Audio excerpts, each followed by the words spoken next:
Hey everybody, Tom Barnes, stories from the 78 here at District Brew Yards. Take a look at this. Titan murals happening this weekend, and you're seeing some of the artists right now getting some of that artwork up on the walls. They are checking it out and doing their thing.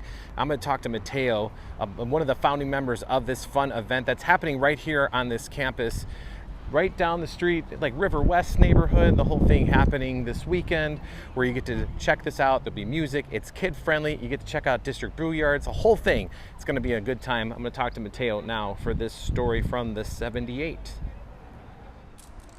All right, so they're still a few days away from Titan Walls Mural Fest, but this is what's going on right now in real time, and I'm here with my friend Mateo. How are you, sir? Good, how you doing? I'm doing well. So this is the 6th year, right? This is the 6th year we've had the festival here at District Brew Yards. So tell me why you guys do this festival. What's it for outside of these murals that are incredible?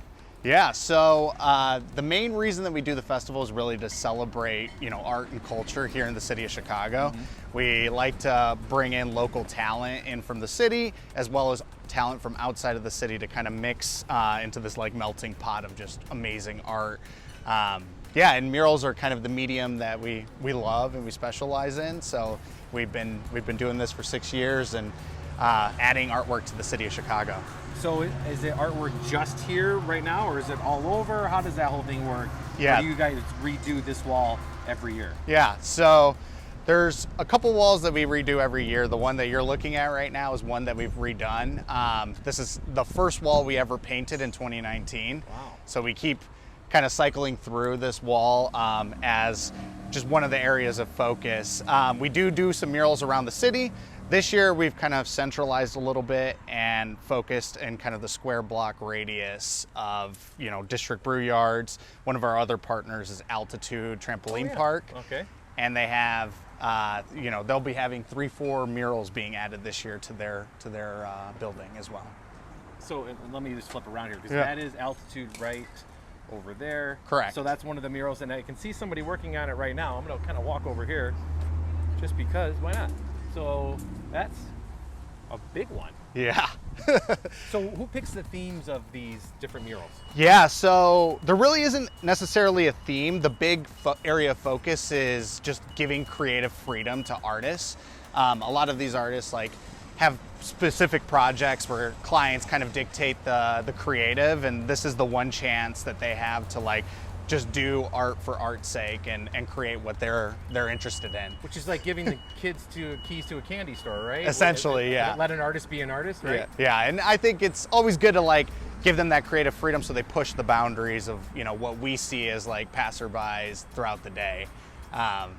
It gives them an opportunity to express themselves. It's gotta be tough to paint over the other murals from years past, but time does march on, right? And these are different times in 2019, for sure. Definitely. 2019 compared to now feels like 40 years ago. Yeah, it feels like an eon ago, for sure. For sure. Yeah, part of our thought process there is really as much as we'd love for the murals all to stay up permanently, art is kind of temporary, just like everything else. Sure. And, being able to, kind of go through that cycle of life and flipping it over essentially kind of works in its own way. Is there any criteria to the murals when you have them going up for this festival? Outside of just the normal, which is nothing offensive, nothing political, anything like that, no nudity or anything. But other than that, they Bold move in an election year. Yeah, exactly. Right. But yeah, other than that, everything is full creative freedom, and yeah, we see a kind of a variety of different styles shine through. Some of it can be more photorealistic, some of it can be a little bit more illustrative. So you see kind of a variety of what the city of Chicago and honestly the United States has to offer. Yeah. It's funny, I haven't really seen folks up on what is that, a cherry? Yeah, cherry lift or a cherry scissor picker. lift? Cherry picker, thank you. But I guess that's how you get up there and do those types of things. Yeah, right? It's the only way. Yeah, heavy machinery is the main way we get up there. And how long would you say it takes for these murals to start, conceptualized to the final product? Sure. It varies. Some artists are pretty quick from the conceptual phase, but for painting this week, for the production side, it usually lasts from Monday to Saturday. So we're looking at 5-6 days of painting. Wow. We've had some weather, and you guys have weathered the storm. Yeah, quite literally. Yeah. Today was kind of an iffy case, and I was wondering if everyone was going to show up today. I thought there was a chance that none of this would be happening, and everyone's here. You and me both. That's why I double checked. Just because you're working with paint, the weather's been a little nuts lately in terms of the summer weather in Chicago. Definitely. And this is the space that we're in right now. This is where the festival is going to take place, correct? Yes, it will be in this parking lot area. This whole area will be filled with just local vendors, artisans, and some big sponsors that will be popping up. The Hartford Insurance sponsors our small business market, so they pay for all the exhibition fees for all local vendors. And Dunkin' Donuts is a big sponsor for us this year. There'll be some live painted donuts that we'll be doing and giving out, and free coffees and things like that. Oh, that's fantastic. And it's a free fest, right? Totally free. Yeah, just you can walk in through District Brew Yards, get a card for beers and food, but everything out here is totally totally free to the public generally. Right. And it is a family vibe, right? Yes. I want to make sure, because District Brew Yards is a brewery, Totally. but the event is family vibes, and there's other things going on inside the building as well, right? Yes. As far as food. Yes, 100%. Yeah, it is a family-friendly vibe. I mean, one of our sponsors is Altitude Trampoline Park, and Sure. that was one of the things that they really wanted, was to be able to open this up to kids. So we'll have like a large-scale coloring book wall where kids can come and doodle on, and there'll be a lot of different things that kids can enjoy throughout the day.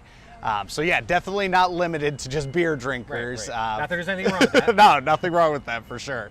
And then as far as like the brewery itself, it's a pour your own beer brewery, so you can come in, give them a card, and they'll give you a card where you can just pour your own beers, and Lily's Q is the barbecue joint inside, so they can offer a great variety of barbecue. Some of the best chicken tenders I've had. Oh, fantastic. The hours again for this weekend? Yes, 12 p.m. to 8 p.m.